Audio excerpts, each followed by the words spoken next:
When Matt Hilton's 6-year-old son arrived at school Wednesday morning, he was greeted with a question. He had a friend ask him, like, hey, did you see that hero that saved the day with the bees at the field? And he was like, oh, my dad?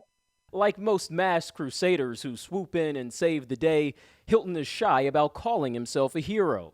But when Diamondbacks officials noticed a colony of bees had attached to the netting behind home plate just minutes before Tuesday's scheduled first pitch, it became clear the game, which was delayed, might not have even happened without Hilton's know-how.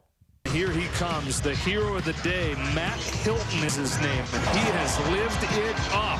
They were chanting MVP. This is a kind of bee swarming season, if you will. So this is the time of year where a lot of swarms are breaking away from their main hive and cruising out in the form of a swarm.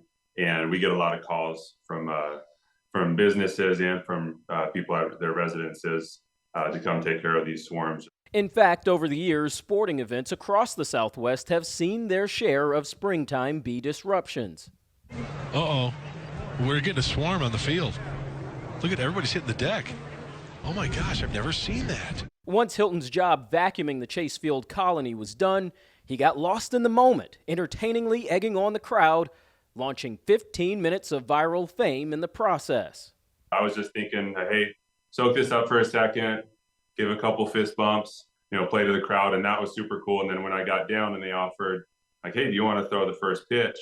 That was a really neat experience to do that. I'm not going to be drafted anytime soon, that's for sure, as you saw how the pitch went, but it was still a really neat experience, though. In all, the game was delayed 2 hours and then ended in an Arizona walk-off win.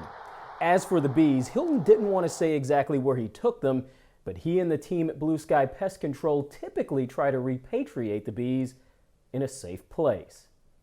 I'm Coley Harvey, ESPN.